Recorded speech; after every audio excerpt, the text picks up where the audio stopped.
e tapo e mau o tatou tele Samoa mai o le mo tele se ia pa i o nei. Na tulava i o tau tu whau mo tu sa tapo. O ia whau whiwhinata mo tu mamalu whau sili. Ia ole a taoto ia ma whatai maungo li lau mea. Sili nga mo ulungo maungo ngā moe. Ia mna tuele ngā whatau li maina e se tau talanga le nei fiafi. E vei al whatau waa e whai maleo tau moli o le sunga le teitai. Ia ma le pol kalama ampasa o le malo le tua i nei fuitu o le kelope i au kilani nusilo nei. Ia e watu eisi whatalofa mas whawhiloai. Ia i le nei fiafi. Whawhiloai whatu atu i au whaingalo na tofi le tua, mo tu whaitua. So sto vine lava i tono nusilo nei misfoi o le whaafonga mai so se tafo le laulangi. Ia le ngata foi lea ia o tapo inga si o tātou tunu ina i o tātou mutua tausi. Ta maam tina mātua ia oi o lo le whala maula le mulila. Tapo i foi whaiwa o tātou tunu i so se vaenga o lo noki ia iai. A whilo ia tfoi pa i whale malo, pa i whale tunu. Ia nunu watu whati o tau sala, ma i pa i o le tua. Ia tātou te lima mwhawhelo iai le nei vaenga o le fiafi. Ia ma le whapoponga le polkalama i pei o le masini ai. Ia o li amata mea matala me whasolo le polkalama le nei fiafi. Ia o le ase i o teita ia i tātou i se talo. Ia o wawelo mātou tua. Mātou toi whiloa i nei fiafi lo le lei malo matango fie. Whaaftei au tau singa, whaaftei lualofa. Whaaftei fwoi au whamnianga i misio awanoa. Fwoi ono mātou maua le nei fiafi. Ia mātou te tuwha i mawhaasoa i whiau i tala le lei o lo malo. Mātou wala watu le nei pōi na se ia e whasoa soani mai. O le kalama male amteina o le mātou whaasoa i le nei pō. O e lava ngang pai o le mātou whasoa soani sili. Whamanuia le tāpua inga le sunga te tai a sua e misi foi o sunga i whengainga. Whalitua male auso e au le nei misiona. Ngata foi leo le sunga i whengainga. Pastor Mike Bretta o leo le whatu teia le nei pol kalama ma le kueina. E meise lawa foi o le ministry a le Global Kingdom TV. Ia i lau whamianga misio le ngawhanga. Tele se vi ingo lau fio e tu maua mātou whatu waa. Ia mai o Iesu i lo tali o lau auna o le awhai ma whasoani. Tau mori lau whiau nei po. Ono Iesu ala tuai talo. Mene. Ia. O te tonu o le nāua. No whale i ai o whinangalo. No foi lo foi sao fi me pi o la leanga ngana. Ia i le autu ma le aunga o le nei foi whasoa ma le mafuanga o le nei pol kalama o whaai moina o ampasa o le malo le tua. Te tonu o vaise ngā foi e toi mawas tātou wheloa inga. Ia e whaafitai le tua o no avano whai o na maua. Ia toi mafuta atua i ungo le tātou wala atanei. Ia e ala i se tofinga ma se avanoa. Ia sa whaatala ula tuai le sunga titai. Sunga ia la ulu, ia koe whawhiangainga. Ia sua. Ia o mawhai e ona o se wanwari mai. Ia e whai se whaasoa i le nei e fiafi. I tātou polkalama. Tai fwoi le sunga le whiangainga ia Mike. Ia o no le avanoa o whaavanoa i ngā i studio nei. Ia e ue ngā i tātou polkalama le nei fiafi. A talo fatu i pāna uma le tātou polkalama i so se tafa ma so se vaengo le rolangi o maua i polkalama. A te leo Australia e fwoi nisi o vaenga i tono nusila nei le laugua i Wellingtone. Ia po whelama e whaafitai le tua no le avanoa whai o na maua. Tātou te whaasua i ai e ala i a fionga o tātou tua.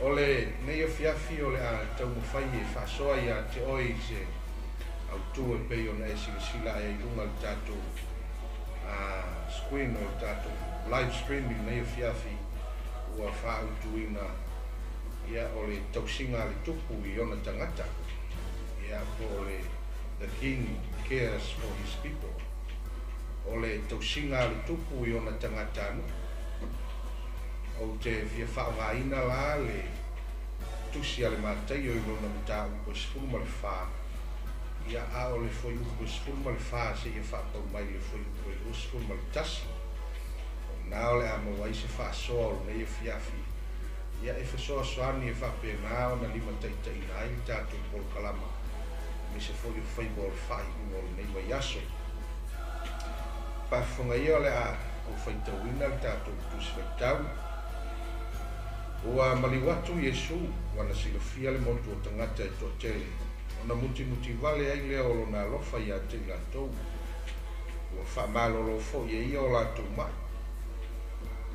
ua o i le afiafi ona o mai ai lea ona soo iā te ia ua faapea mai o le mea tuufua lenei o leva foʻi le aso ia e tuuina atu le motu o tagata ia latou o ia ai e faatauni mea ai ma latou ua fetalai atu iesu iā te i latou le aoga ona latou o ia outou avane ni mea latou te ai ai a latou fai mai ai lea iā te ia leai ni a tatou mea i nei ua na o areto e 5 gafua mai e 2 lau fetalai atu ai lea na au mai ai nei iā tia fetalai atu ai lea o ia i le motu o tagata ia latou taoto i le mutia tago lea o ia i areto i 5 gafua mai e 2 lau ua te pā ai le lagi ua faafetai ua ia tofitofi foʻi i areto ma avatu i le ausoo ona avatu ai lea e le ausoo i le motu o tagata ona ai ai lea o i latou malava ua maona ua latou fue foʻi toe aiga ua tutumu ai ato e se fulu ma le lua o i latou foʻi na ai pe 5 gafeotane ai leʻi faitaulia fafine ma tamaiti faamanuia mai le atua i le faitauina o ana afioga paʻi e lenei afiafi mai e tumau atu i le atua o lona lava viiga o nei masou ma seʻi oo i le faauvau o le autu e pei ona e silasila i ai o taumafai atua i se faasoa o le tausiga a le tupu i ona tagata o le fesili aoina o tatou malamalama o lea ua e vaavai atu i le mataupu e pei ona o tatou faitauina o lea e fafaga i iesu ia le motu o tagata po i latou e na mulimuli mai i le alii o le mea anoa o te manaʻo e tuʻi ai lau silasila e mise foʻi o lau faafofoga i lenei afiafi o le loto i iesu o tagata sa pele i le tupu o le mālō tagata na ave lana faamuamua i tagata e leʻi ave le faamuamua i iesu i lau apostolo po nisi lava mea e taumafai e faatino pe fai na ave lana faamuamua i tagata so le mālō le atua e tāua tele tagata mai so se faiga mālō lava e pei ona e silafia a leai ni tagata anuu e leai se tupu a leai foʻi tagata e leai se mālō a leai foʻi se mālō e leai se tupu so e tāua tele la leai ai oni tagata e mafai ona o latou fesoasoani e le gata o totonu o le mālō tu mangai fanua le malo le tausiga o tulafono o le malo o le fesoasoani le faalauteleina o pulega i totonu o le malo ina ia faatauaina ai le iloa lelei e i latou nei e iai se isi e mafai ona o latou tausia e iai nisi e mafai ona o latou leoleo ma fafaga pei la ona e silasila i ai lenei afiafi tusi a tatou faitauina o lea faatoʻaʻuma lava ona logo mai le tala ua maliu ia ioane le papatiso o lea la sau iesu e nofo i se vaega tuufua seʻi mafaufau ai i le pele o le la mafutaga ma siona tausoga lea tagata lea o ioane le papatiso o lea la e nofonofo iesu i ae faalogo atu iesu o lea e mulimuli mai tagata iā te ia tagata latou teo mai e faapena ona fia iloa fia malamalama ia ni afaoe o lea e tigaina ia lea lii faaola i mafutiaga ona o tulaga e pei ona iai ia le maliu o ioane le papatiso ia o lea e mulimuli mai le au vaega ia e manaʻo i fia faalogologo i le alii ae so se taimi lava e te faafeagai ai ma mafutiaga e pei o tinga o le mafufau ma lagona o tia ona o le pele o le mafutaga ma se e faia ma malima ia te manao miasi na taimi i seʻi tau tomanatu ma mafufau ai ia i se mea tāua e tau ona faatino a o le a foʻi se mea tau na fai au ia teiloa ai le alofo o iesu i tagata na faalogo loa tagata i le mea o le ia iesu o mailoa le mulimuli ai na ia vaai aloa tagata fai mai na mutimuti vale ai lea o lona alofa mai ua ia faamalōlō i e mamaʻi ua ia faapupula i e tauaso ua ia faamalōlō i e logonoa ua ia faatoatoa iai latou o e mumutu mai fea galuega alofa a le tupu e tausia tagata o lona malo e faapena foi soifuaga ma le olaga o loo tatou iai nei tatou te tau faisaʻili i se auala e mafai ai ona o tatou maua se fesoasoani tatou te tausili i se mea e mafai ona maua ai se laveaʻi ae po le a lava le tuaiga faiga e fai e le tagata e saʻili ai se fesoasoani o iesu a le tali e fesoasoani na te tausi iā te i tatou o i tatou o tagata anuu o lona malo o e ua fanaufouina ua talia iesu e fai malii ma faaola i o latou loto a ola ai no tatou maua le avanoa tatou te fai malo ai le malo le atua ia ona faamalamalamaina lea o tatou loto ma mafaufau e iai le sosia ma le tamao aiga e silisili atu e saunia ma tapena e le tupu o tupu ma le alii o lona suafa o iesu na te tausi ai na te leoleo ai na te faamanuia ai i ona tagata o le a le tuaiga mea o mai a te i tatou te iloa lava e iai lē fesoasoani mai iā te i tatou na te tausia i tatou na te leoleoina i tatou na te fafaga iā te i tatou ae silasila iai le taupu le asefulufā sa tatou faitauina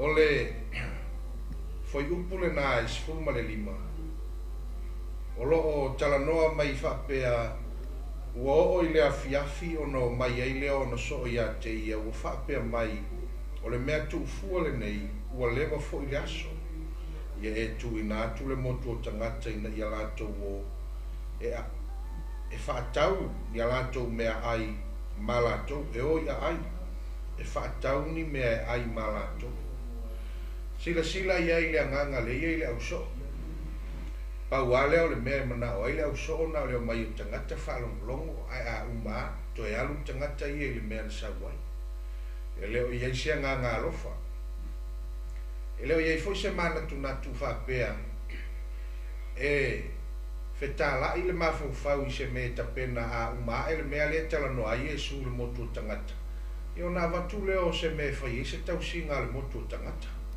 e leai se mea fa'apena o iai o latou mafaufau paua lea o le mea lē manatu ai le ʻauso'o fia uma ona fa'amalosi mai o iesu po le a se mea o aumai ai se pe fa'amalōlō tagata nei ia ona tutuli lea e o e su'e le mea ai ai su'e a le tagata le mea e ola ai ae se le manai o le fetalaiga iesu nai le foi upu e sefulu ma le ona ma ia le aogā ona latou a ia outou avane ni mea latou te a'aia o le galuega a le tupu ma le mafaufau o le tupu e mamafa iā te ia ona tagata anu na te tausi lelei aisea a lelei lana tausiga o le malosi'aga lea ma le maopopo o le malo lea la e fafaga ma tausi e iesu fa'apei ona ia tausia le motu o tagata ia e peisia'i e iai fo'i manisi o i latou e lē o iai lea agaga e mafai ai ona alofa atu ma aga lelei atu ma fesoasoani atu i se mo'omia le fesoasoani ae po le a lava le tu'aiga mea o mo'omia ai le fesoasoani ma le vaega o mo'omia ai se tali e iai lava le auala e faia'i ma fo'i ai fa'afitauli fa'apei ona fai e lo tatou ali'i o iesu keriso O le matagofia lenā o lenei e fiafi i lau silasila ma lau vaavaai e le tatou matau i le tausiga a le tupu i ona tagata e tausi e leoleo e puipui e fafaga e ia te ia le agaga e manatu e ave ala na concern pe faamamafa ia te ia tagata nei ua a malamalama mai loa lelei e tagata nei le loto ma le mafaufau o le tupu o le vavalalata foʻi lea o le latou mafutaga e lē o mai ai ma tutu mamau mai pe tausaʻili mai se avanoa seʻi maua e sau ai i le alii ae o le vaaisoo i galuega a le tupu e faatino o le vaaisoo i mea le tupu e fai e tausiaʻi lo latou ola i aso uma e avea ma auala e avatu ai se loto e faalatalata ai se mafutaga i le vao tagata ia e mulimuli i le alii ma le tupu o Iesu. So e tāua tele la lo tātou i loa lelei. O loo tātou iai le nei lalolagi. A o loo iai le tupu o loo ia tausia ma leo leo. O loo ia fafaga ia te i tātou.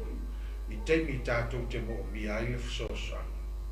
Whapei ona tausia Iesu o le motu o tangata. Pei ona o tau wha tātou le teimi mua mua. O lea e susu atu ta o posfu fa to a umale ana fasioti ia Ioane. Ina ua manao ia ia le tama e votia. O lea nano nofo ma herota. Ia e mantua o le fine leo le to luo o le uso herota o le tangata ingo ia Filipo. Ale mafua anga lea na laina na peye ti ngā herota ia Ioane le Baptiso. Ona sa tau tala Ioana i le ami o tonu e le te tauna la no nofo ma le tōlua o lo nauso. O le mafuaanga la le nāna la i ona sa ili lava e herota. Se mea e vavai e se nai se turou le ao le li o Ioane le Baptiso. Le alau tātou vavai atu le mea watu. Ta umai ia Iesu le tala ma le mea uo i aisi o na tausonga. E le fai mofi. A wai o umai ai tātou la ngona tinga. E o uma ia te tātou la ngona o le fia tau i masui. Ia whawhea wa tau te leo ni a ngeru o le tau te iei lorangi e iau tātou la ngona ma wha la ngona whaatangata. Te meo o mai ei mawhtianga ma whawhitau li whapea. Aile a vea lea whawhitau li ma awala na ave sea ai le wa ai e Iesu. Lea lofo Iesu i lana whanau. Lana tausinga o lana leo leonga. O lana puipuinga, na ia whawhanga, na ia tausi, na ia whaamalolo. Ai singsila ia ni ta upula sa tātou whaitauina le pakarafa lea. E le ngata ina whawhanga Iesu ia le motu o tangata. Ai sa ia whaamalolo fo. O lona winga e le ngata e manuia i le tino, manuia fo i le anganga. Au waso se teime muli muli ai le motu o tangata i le li o Iesu le tupu o le malo. O le teimi foi lea e whaasoa ai le li i le tāu o le malo lea. I le tāu o le malo lea. Le malo o le tua. Mana tua foi le mtau pue luas furu ma le lima, luas furu ma le wha, luas furu ma le lima o le tusi laval nei a Mataio. Ia leana whasili ai nisi o le auso o ia Iesu. Pe o mai a whea ia mea, ai po o afo ni whailonga mātou teilo ai, ua lata lata luto e fio mai. Mai tala Iesu o le mea mua lea ia o tou ne i whaasase ina o tou. I le malea i o tou i loa lelei. E iei le teimi e whaatu lai mai ai la tou e o mai a te o tou i loa i moa. Ma whape ane o a o le keriso. La tou te whaasase fo i tangata e tote. O nā la lea a mataina whesili le au so o i mea ia. Ai e lau iei e Iesu whaata oto. E tali ai le mea le tupu. Mana tua e se na ave iei le whaata oto tau pou se fu. To e ave iei le whaata oto fu i le matai ngā lumalanga ma na au auna ia na tofi e totoru. Ave le lima i lisi au auna. Ave le lua i lisi au auna. Ave le tasi i lisi. Ta whao lo le tasi a ngā lua le lua ma le lima. O i lea na au mai ai loa i a tātou se a ta ao ina si itia Iesu se whaata oto ma pei e koe repeat. Ma whai pea, o lo au mai ia tātou se wheau ina ia matua whātāua le mafuaanga e lai ona sauno pēa Iesu i whātauto. E whaamalama i le motu o tangata le mea lea. E mantua foi o le nau le au so e fia wa ai le malo. E fia i loa po waanga o le malo. E fia wa ai tino pe whape i le malo le tua le e tautala i Iesu. E no foi Iesu si tia i whātauto. E iai le mafuanga na leina si tia Iesu whātauto. Ina se ia utou i loa ai. E le tau ngō fie le mea le tau te mana na o tau te umufale i ai. E iei le awala e whai. E iei le mea te tau ona whai mua. E le ngata ina tau ma whai ia avea o tau ni tangata e matatalo. A ia avea fo i o tau ni tangata e fia e au auna mga luue. A wae vai iei i le taupulu na mua i le tusi lea Mataio lusu ma le whaa. Lusu ma le lima na iei whata oto i e luana si tia Iesu e le ngata o tau pou se fu. A o tangata ia na tufa iei tāleni la tau te o e ngalue ina. O le ata o le whata mala. O le ata o le mātala. O le ata o le au auna ma le wha maoni. Le ngalue ma le wha maoni. E iei teimi e whape na ai so i fuanga. Tātou te nau e fia o i le malo le tua. Ia ai mo musu e au auna ma le wha maoni. Tātou te fia maua le malo le tua. Ia ai leo ia i tātou le anganga ngawai na ia matua matala ai le loto matoanga e te talo i te mi uma ina ia maua le malo. Mana tua foi o le malo i leo vaia o leo ia te oe. Ina ua e talia Iesu fai mai lea o leo ia te ia le alo o ia te ia le ola e whaalau. A o le malo i leo vaia. Lea lai te sauni e te anga ia tu iai pe a o mai le wala au o le tua. Ia nai tau tala iei le Mataio le sa tatu whaitawina. E sfuma le wha. I le tau o le tangata e maua mai a o lo tu mau. I le ngā ruenga le tua mawhai. So e whapena la le ata o le tatu ura. E le na o le vaai le ngā ruenga e tausi ma leo leo e le tupu ona tangata. A o le ngā ruenga foi e tātou e whai i fua ngā i le ngā ruenga ma le mana o ngā lai mana o mai le tupu. E ta tau ono o tātou whatino. Ia le na o le fia e talia le tausinga ma le leo leo ngā tupu. Ai whai foi so tātou sao e whasosoani ai. I le ngā ruenga le leia le tupu o lo whai. E whapena o tātou folaunga ma le savalinga whaleanganga. Pei foi ona e silisila ia i tua i le mata upul na e sfuma le lima o le tusi a Mataio. Ia na foi to si tia i foi Iesu. Tangata ia na fafanga i Iesu e lima afe tami. Am tau pule suma lima. Na foi to fafanga i Iesu. Leisi fa afe o tami. Ai le fai tau lia afe fine ma tamaiti. Tua ma eu tau singa le netu. Ia tātou fofua nei la iei a whai e lima afe ia tane. Ia lo na winga tauna lima afe fui fafini. Wa lo na winga tauna tofu tane matolo. Ia e ma eule anga le lei ma le alofa o le tua. I lana tausi ma lana whaaso. E le ngata o lana leo leonga. O lana pui ma. O lana foai. O mea na te whaia. E le ngata i lona alofa whaari mai ia te tātou i aso whaiso o le ola. Ia mea e ai e o tātou mata i wāwenga te tele e whaia e le tua mo tātou. O le matango fie la le nā o lo tātou i loa le lei. O lea e tausi i tātou ma leo leo i tātou i le tupu o le malo. O le tausi ngā le tupu. Tausi le lei. E leo leo le lei. Ai longa o iei ni tupu nei lalo langi o manatu ma mafa i ono tangata. Pau ale mea lea lātou te whaia. Nā o le sa ili o lātou mea mai o lātou tangata anu. Suke o lātou ta mau ainga. Pau ale mea i e mau walunga. I e tele mea. Au ape i o le tele o mea ma le ta mau ainga. Ia o le mau ae fwile nao ni tala ave o le tupu. Tupu o le mau lo o le lalo langi nei tātou te iai. Ai pau ale o le tupu e le isausu e ni ana mea i tangata. Sau ale tupu lea au auna mo tangata. Nga lue mo tangata. O lana wha mafa ma le mea sa pele i le loto o le tupu. O tangata. Au a ale leina o a o tangata ma mala malama tangata i lona fina ngalo.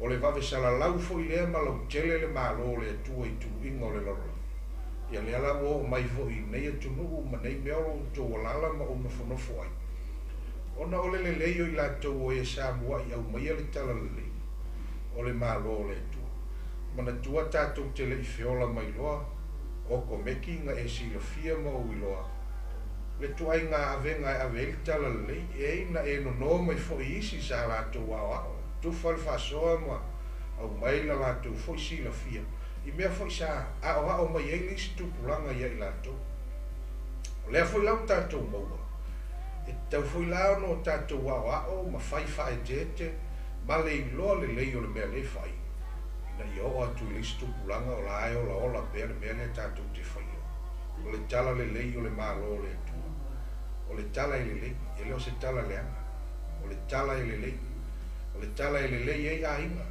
o le tala i le lei ei malo o le tala i maupopo ai fai ngā nuu i pūle ngā li ima matai o le tala i manuia ai ainga i manuia ai e kalesia tala le lei o le malo o le atua mai tala Mataio e tala ina atu fo'i le nei tala le lei o le malo o le atua i turu inga o le lalolangi ma le atu laulau o na o mai ei lea o le ngata so o lea la tatou te ngalu e le ngalu e ngā le atua ma whailo na whina ngalo o lea fo'i tatou te tala i le malo o le atua ma whaalau tele i le lalolangi le nei tatou te iai e tasi al whaafitinga o ale anga e iei le aso o saunia i le atua e tutongi ei tatou ma tau ia i tatou i mea o lo tatou whai o le tausinga a le tupu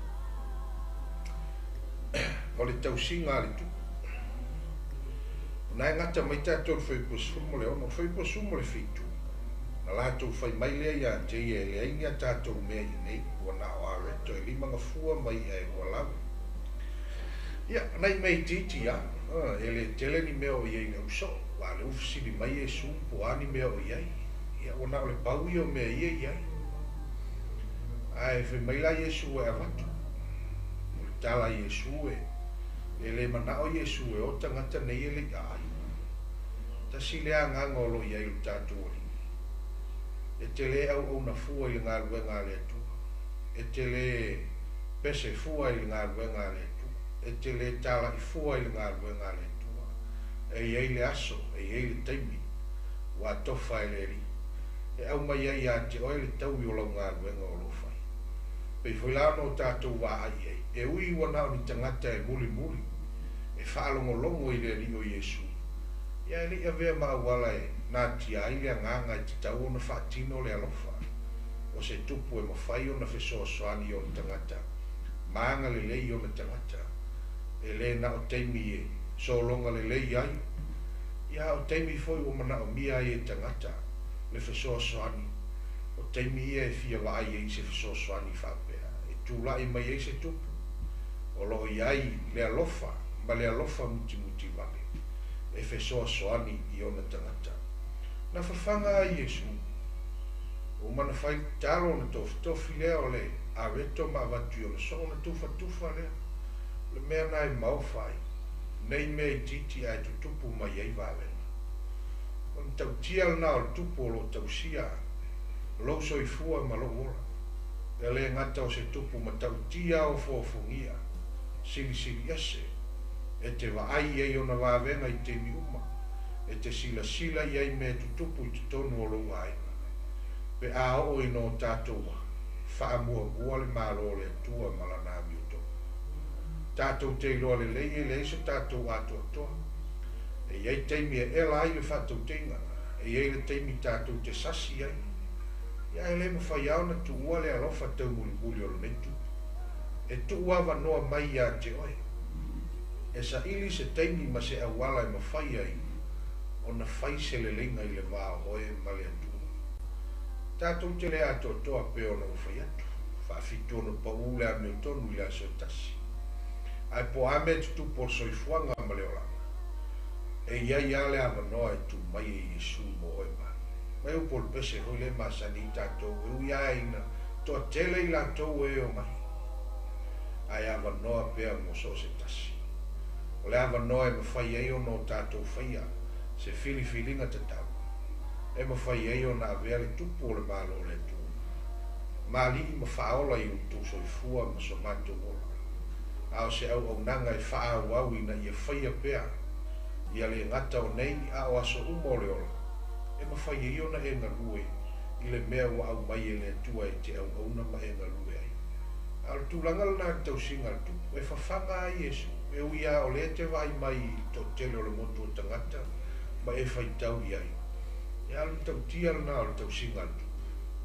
E le waai pito tasi. E le manatu fo Iesu whapea whata ape le motu o tangata e whapoto mai na olona au so e whaise la tu mea ai. E le whapea na le nganga na iei le. A whawhanga le motu o tangata ai whatasi e tuai mai la tu. Sa le mana I o anga al nei tupu. Ia nai sila fia tupu umololangi e. Whapito alo na ia no foa ma le mea e tali eila na sua. A ai tupu e leise isi e ai whatasi ma le tupu. E leise tangata e angai le tupu. E whai aia. O ana mea uma e whai toa tasi. Sei longa o walau le leile tupu whato a mua se awa noa e ngā solo tua isi e tali le sua. E ma eulu nei tupu. Se awa noa o lo tatala e nei tupu mo so se tasi. E ma whai ei o na awai. I tali suanga le whai. Mantua foi o Iesu e onga le. Whatai teinga foi lea ina ua. O atu ia leo frausaio o lai ai whatasi Iesu tangata angsa. Ona fasili leo o le wari ia matumu musu. Sorry. E whawheri na saure ringei ai whakasi maka. O ngai lo 𝐾𝐚𝐬𝐭𝐈 ngasa. Me antali e Iesu. O le fo mai mo e mamai. O te le sau mo e amiotonu. A o e anga sala ina ia la tu salamo. O le ngā luenga le leile nā le tupu o lo whai. E le ngata o se tupu e tumu I le alofa ma le alofa muti vale. Ai na te tausia, na te leo ina o na tangata. O a whaingata e tu tupu mai le soifuanga. E iai lava o ia ia te oi te miuma. Na te leo, na te pui, na te tausi ia te oi. La o whaitau atua te talo lea na o le tangata leo ia pese I le atua I le. Mua mual no whahinga tupu e whao na whai upu e iwa, ma le se fu. Ua sili le mamalu ia pese I o nauso, na whaingoa foilo na tina ia te o ia pesa. Ua whapea, ua o whanaua o ia ma le tina. Ua wala au atu ia pesa I le tua, o te talo la lea tangatala ne o ia pesa. Ua wala au atu ia pesa I le tua o Israel, ua whapea atu. E fia manuia au ia te oe ma whaalau te leina lo ulau I le ele. Ia ia te au fo I lo au, ma ia e leo mai ia te au ai le leanga. Ina ne iti ngā ina, na avatu e le atua ia te ia le mea, na ia whaatonga atuai. E fia manuia au ia te oe, o le tangi al tangata, na te iloa le leilo na tupu. Na te malama le leili tangata lea e wala au ie. E fe soa soani mai ia te ia I teimi o tinga. E fe soa soani mai ia te ia I teimi o whaingata. O le matau tial na o nei tupu tātou te au au nei ai. O lana tau singa, e tausi ai siti seni o le malo le tua o lo I le larolangi. O le alama le tua I ngā tōwine ma le tāpua inga o lo e ngā lue ma au na ai I le atua. A o lo ta uai le suafa mamalu o lo tātua li o Iesu ke riso. O le atua li tamā, le atua le alo, ma le atua le ngangu pa ia. O lo tātou whaavai papa le nā. O le mea le nā e te tauona o tātou fia ai. Ma whaatupu la ia pea lo tātou loto e ngaua I atu I lona fina ngalo. Whaao sofia mo ngā luanga I le au nanga I le atua. Ma lona malo aisha. Tātou te iloa e leo tūlafo ina I tātou. E fia manuia unei ia te oe. Mai ia te oe lea li. O le tangi al tangata ia pesa I le atua. Fia whaalau te leina, vai, e sele matangofi. Ai whi mele whai ungo le whai upu. Na whaia lava I le atua ia te ia. E tusa ma le mea na ia wala au tuai. E whape na hui tātou I te leo teini. tātou te manatu o tūlafo ina I tātou. Ia e wane ngalo Iesu ana whetalai. O te le tuuna koutou e pei o e matu oti. E iai a te outou, e leo matausi a te outou. So o le tele foi la o tangata o le afionga le tua I le ngata, I le motu o tangata. Ai, so se tasi o nā le tua I te tonu afionga le tua. Sa tausi ma leo e le ni. Sa ia umia lo la tu soifua. Sa ia leo, sa ia fafanga.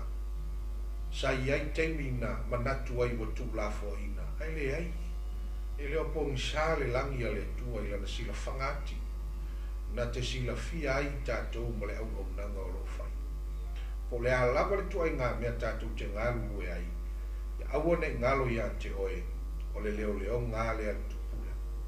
O lana te ita inga lea. O lana tausinga lea. Na te tausia ai tangata o lona malo I le lalangi nei. O I le Ioanes humal fitu na ili te talo. Maia. E leo le atu ina ia ave se mai. Ave sea whawhitau ni ma. Awane I o mai ni whaingata. Lea I e o maia. E o maia whawhitau ni.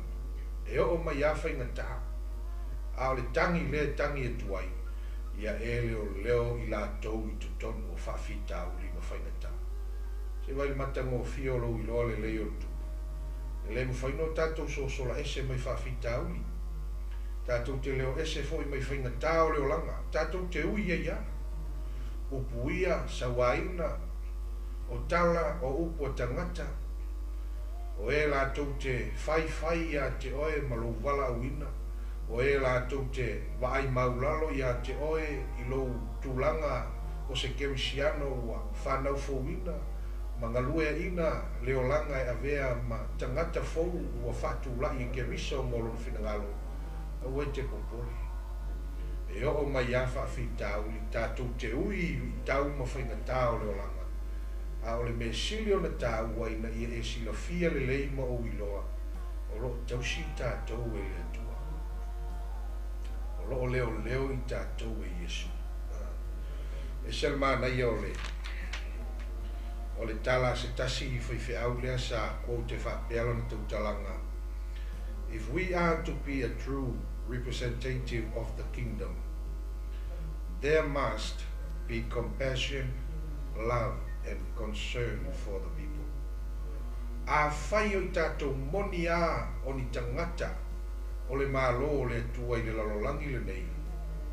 E ta taula o na ia I tātou le anganga lea o le anga le lei po le alofatu. Ia ma le wha mafa e ave ai le wha mua I tangata. A le leino tātou whaia tangata e tātou te le taula unga ina le awhio ngā le tua. Wa foi o tātou wa mio a sui ai tangata ma whaalau tele ai le malo le tua. E ave ala tātou wha mua I tangata. Pei ona whaia Iesu le moto tangata ia sa muli. Ia na whapena foi ona ia tausia maangali le ia.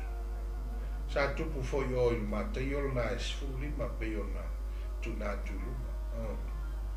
Ia Mataio esfulima na whasolo mai e tosu malua se ia wha pau mai le foi upu na e.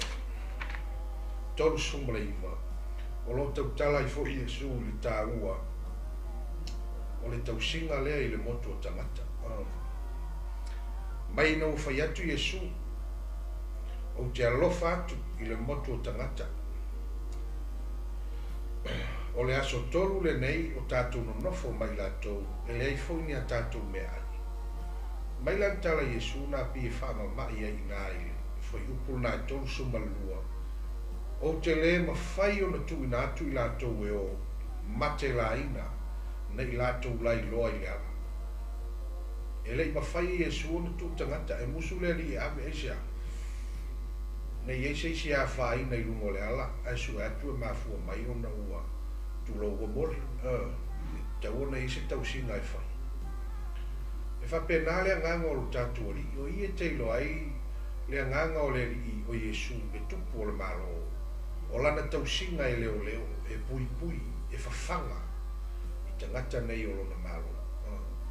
e ui ala e pe e sa'i foi le tali mai ale o so o no usilia tu Yesu a tali mai le so mai tatou te mau i fea i le vao ni a reto e tele ina ia maa ona i le motu o tangata e to tele na maa o feo ngei vao ka kuke ia mau i ni a re koe fafanga i le motu o tangata e sel maa nei o le mala malama le lei le fina ngalo le fina ngalo le tupo le malo e le ngata o lana fesoasoani ina ia whapena o na tausi leo mafafanga tangata nei a piforinga mai o le Yesu e Yesu le loto o le auso e pe le o matala le auso i le mele o a fai mo filfilia o fai mo so ia e te tauna ia te o se nganga fesoasoani le mele mana o mi ai o e lo mata te buli ala mai va ai po anima na ongo nga luenga famisiona le fai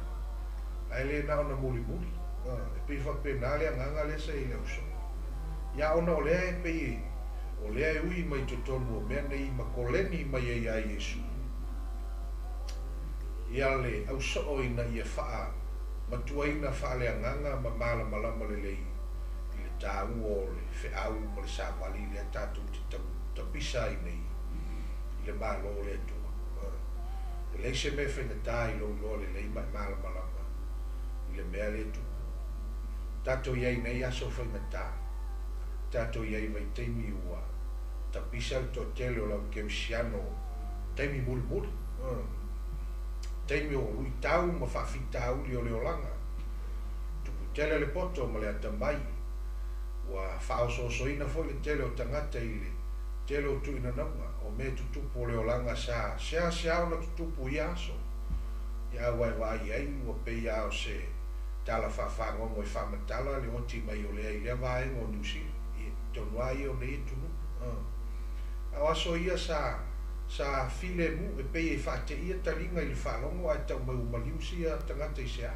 polala ai wo i nei aso wala pe wala o toi i se nganga hui o mafa i tangata ma tau e le mafufau nei mea o pei o se mea hoeno se tala na ona au mai a ma whalongo i ai ia ona ngaloma atu foile se ia toi mau mai fo se tala whape swingal na o laulangi o tato i ai ai ui no tato whea ngai malu tau te tele nei mo whawhitau ia a o so soani al po kalame tu atu nei fiafi o lea tausi o e lea tua o lo tausi ai tato le tupo le malo o fea lava le mea o e ai o le ale tu ai ngata o e ai le nei fo ia fiafia o e whafafonga mai le ase mea o e mana o mia ai se fesoasoani le ase mea o e mana o mia ai se tangata e whapena o na tuatu se tau au e whapena o na fesoasoani o mafutianga o le amano le leile nei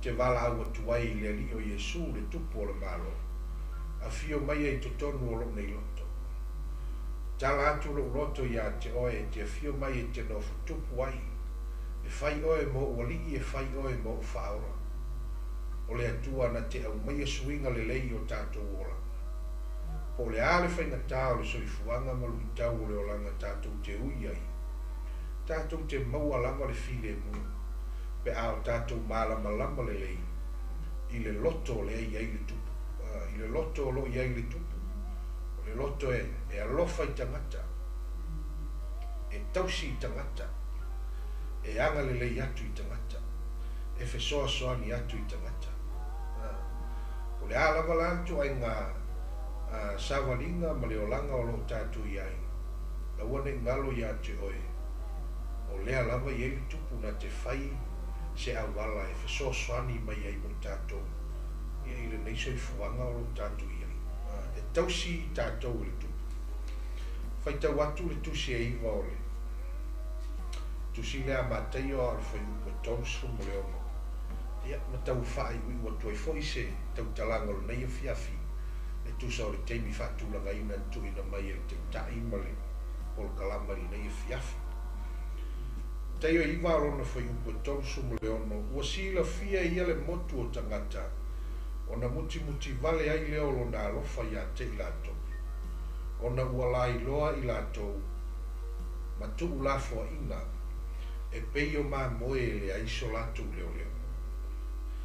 Mai ua lai loa i latou ma tu'u lafoaina e pei o mamoe ua le aiso latu leoleo.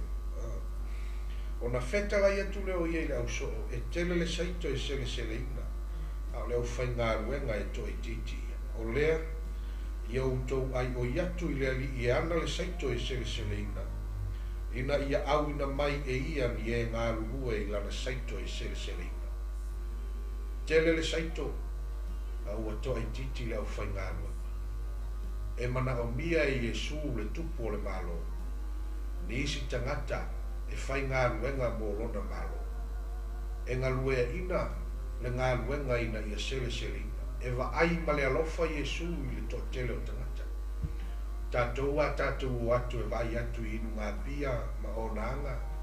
Ma mea o lo poto mai e tupulanga tu lou i mea o fuala au fasa ina. Ona o tātou alo lea pei tātou te ita. Tātou te le fia iai. A ole mana ongo Yesu. E mana o mia ni tangata e whaise ngā ruenga le lei tangata nei. Oe ave i eile tala le lei. Oe tā lai i ei Yesu. Whalau tele i eile mālo le tu. A wane e wa ai i ei o sofini. A i e wa ai i ei ma le loto i tumu i le alofa. E mo momo e te nauna watu ina ia. I ai se teimi e fesoasoani atu ai i lona o langa whaaleanga. Whaapei o na sila ma le alofa Yesu i le motu o tangata ma tupu ai lona loto le alofa muti vale. Whapena fu i tāua. O lo tāwala awina ia fesoasoani atu. Pei foi ona i eile ana watau o le nei polkalama. Ele na o le whaalau tele o le malo. A ia a apa atu. Fesoasoani atu. A watu le ola. A watu le saolotonga. A watu le malolonga. Ele ngate ina ia tupu. Maola. A ia iele alofa. E fesoasoani ai inai tangata o longo mia le fesoasoani. A fai na fai Yesu ma whata i ta inga le lei. Na fai Yesu ma taula mua o le alofa ma le alofa muti vale i tangata. O ai lai tā ua o le atale i fai ai le ngā luenga le lei na fai e le li. Ia e te talo i le li. A wā pei e no fwai fo nisi o na o le whatua tuai. O le langona lea o le fefe. O le fini lea o le whatua tua o le fefe. Le mawhai o no tātou ausia. Ni matātia le lei e mana o mia e le atua i tātou e whai. Pe a whai tātou te fefefe. O lo tātou fefe lea o whai mawhini o le whatua tua. O tuai ei o no tātou wāngai. E whaalau tele le wheau. Ma le tala le lei o le malo o le atua. A e alofa i tangata ina i alawea ina mai se oli. Ia whai se ngā luenga i lo ailu alofa. Ia le na ona tau tala atu i le awhionga le tua ma tā lai le whina ngalo le li. Ai whawhanga. Whawhanga. Whapei ona e wawa ai le ngā luenga Yesu sa whai le motu o tangata. E le na ona o a o le upu. E le na ona whaasoa o le upu. Ai na whawhanga. Whawhanga tangata. E le ngata ina manuia i le nganga. Malolo ina o la tūtino. Ai sili ai ona manuia.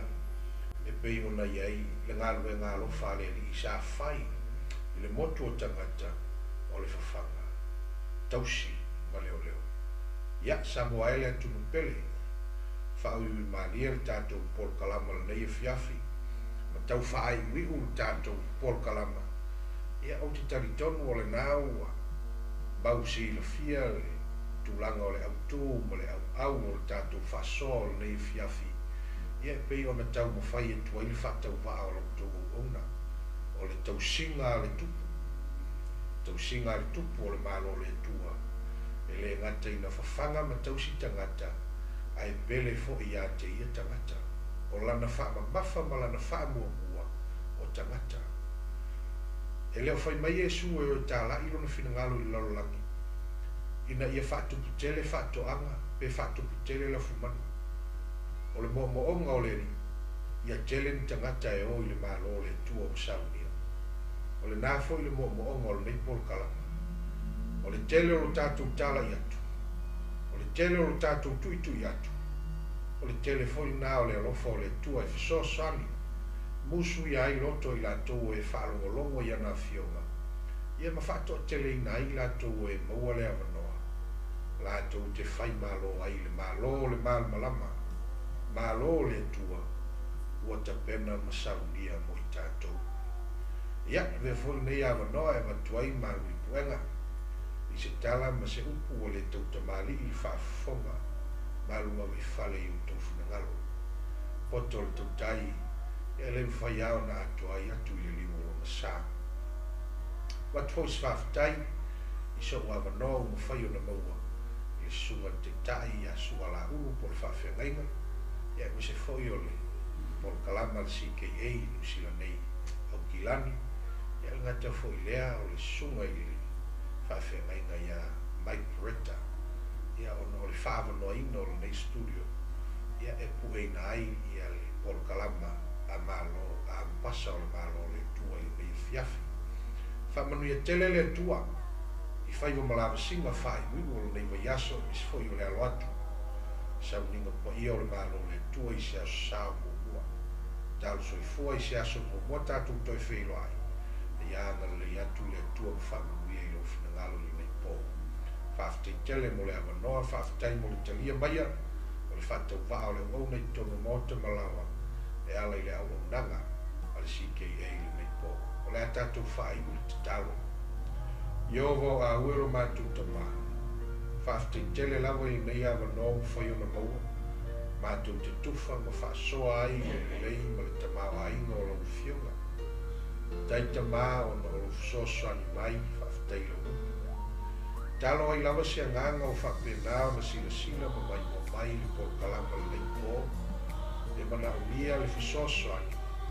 A walawa na i e tuina se file mungu i lo marutu. Se i e pai atu rola nganga leli i e whiliwa ina. Ma wha malu sia. Le ola wawa i atu i ate oe marofa na galo. Mato wala au le tua i le por kalama le nei po. Sunga tiktai mi se foi ia o le auso. 𝐾𝐚𝐬 o kila nei ma so se vaengo le lololangi o Australia. Whea lava ma Samoa. Ia i o whakayama na lololangi le. Koni e whakatoa i le wauna i a 𝐿𝐴. Ma ina mi tu whaatsia le nei por kalama. Ia e ala i le bota fo i Malaysia fia. I tūlanga o me tau tena kolosi i me whunga i tau. Koni mai lau fio i nei po, to ego tu toi. Tele so inga ai tu mau matu whatau wa. Ono Yesu ala tuan te tau. Amene. Amene. Ia, ia lawa le nei fiafi sa mo ma lo fasu so. So fua.